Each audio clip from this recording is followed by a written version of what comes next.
Jangan lupa untuk subscribe YouTube channel Metro TV News dan nyalakan notifikasinya.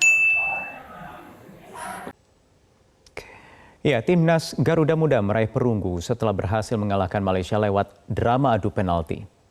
Indonesia unggul terlebih dahulu pada babak kedua waktu normal lewat Ronaldo Kuate pada menit ke-68, namun keunggulan tidak berlangsung lama ketika Malaysia kemudian melesakkan gol ke gawang Indonesia lewat Muhammad Hadi Fayad di menit 82. Skor imbang hingga waktu normal berakhir, hingga pertandingan harus diselesaikan lewat adu penalti. Indonesia unggul 4-3 dan meraih perunggu. Dứt điểm rất chính xác để kết thúc một loạt sút luân lưu và mang về chiến thắng cùng với tấm huy chương đồng cho cao thủ Indonesia. Một trận đấu rất kịch tính và hai đội đã phải đưa nhau đến loạt sút luân lưu. Iya, berhasil meraih perunggu. Apa kemudian evaluasi yang harus dilakukan oleh Timnas Garuda Muda mengingat masih banyak agenda Timnas di beberapa waktu yang akan datang dalam waktu dekat.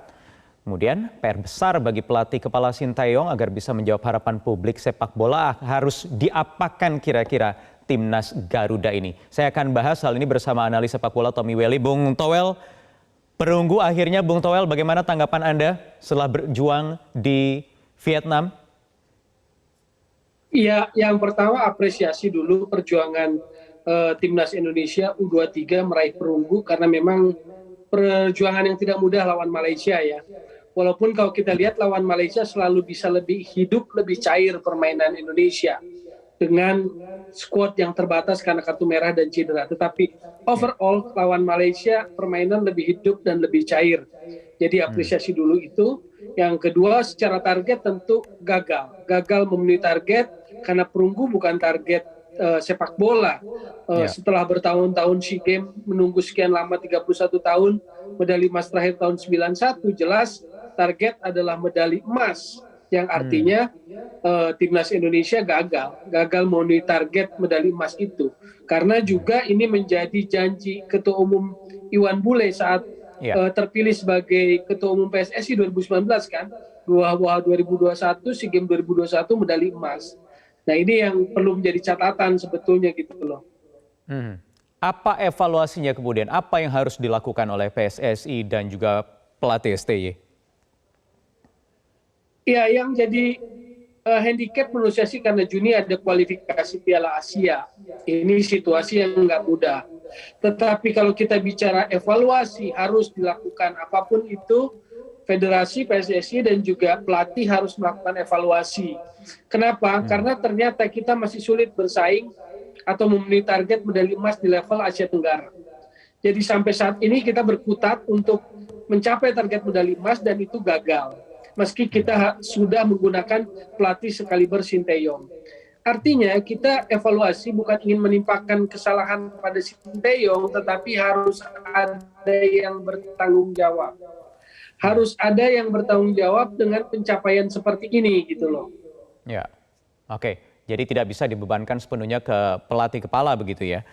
Bung Toel, kalau dari lini per lini kira-kira yang harus diperbaiki mana dulu? Kalau dari kemarin kan setelah gelaran AFF, lini depan yang menjadi sorotan. Ya, jadi ada evaluasi yang harus disampaikan secara sepak bola, sorotan secara sepak bola dalam kaitan posisi Sintayong adalah prinsip bermain sepak bola yang dimainkan. Kita lihat tadi lawan Malaysia, meski secara organisasi mungkin Malaysia lebih rapi, tetapi Indonesia pun bisa lebih rileks, lebih mampu menguasai bola, lebih kreatif, serangan lebih tajam. Nah ini yang sebetulnya nggak muncul ketika lawan Thailand dan Vietnam karena prinsip bermain yang pasif, menunggu, reaktif ini sepertinya nggak pernah cocok atau bukan nggak cocok buat pemain Indonesia. Pemain Indonesia selalu ingin dominan pegang bola, baru permainannya akan lebih hidup, akan lebih berkembang seperti itu. Jadi ini sebetulnya adalah pergumulan Sintayong sebagai pelatih menerapkan cara main apa yang paling tepat untuk tim nasional. Nah ini yang saya maksud harus ada evaluasi juga terhadap federasi gitu loh. Iya. Apakah Federasi evaluasinya dalam kemudian sampai ke pergantian pelatih? Handicapnya itu tadi, karena Juni ada kualifikasi. Ini yang menjadi hambatan. Kalau tidak ada Juni, saya pikir Sinteyong sudah cukup waktu. Sejak Desember 2019 ditetapkan sebagai pelatih tim nasional, sudah 2 tahun lebih, dan SEA Games pun nggak dapat. SEA Games itu kan targetnya emas, nggak dapat perunggu. Cuma karena ada kualifikasi Piala Asia, ini bisa menjadi handicap untuk katakanlah bukan waktunya mengganti pelatih ya dalam waktu yang sangat singkat ini ya. Lantas apa selain lantas apa kemudian bisa dilakukan kalau misalnya animo gegap gempita narasi yang belakangan ini dibangunkan, ada proses naturalisasi, ada 2-3 pemain targetnya. Apakah itu bisa memberikan solusi di waktu yang singkat ini? Ya, kalau naturalisasi kan hanya shortcut aja ya, untuk jangka pendek, short term aja gitu loh. Tetapi evaluasi, introspeksi sepak bolanya kan federasi harus mikir.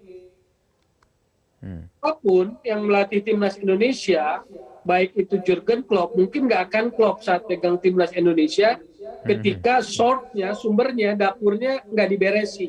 Apa itu dapurnya? Kompetisinya, pembinaannya, yang lain-lainnya. Artinya regulasi di kompetisi di Liga Domestik yang masih mempertahankan kuota pemain asing. Paksa narik semua gerbong. Iya, oke, baik. Baik, Bung Toel, terima kasih. Kita akan nantikan bagaimana nanti apa yang akan diambil oleh PSSI dan juga pelatih ST dalam waktu singkat, nanti akan menghadapi beberapa sejumlah gelaran lagi di bulan Juni ya nanti ya, sesaat lagi. Terima kasih Bung Toel sudah bergabung bersama kami di Prime Time News. Selamat malam.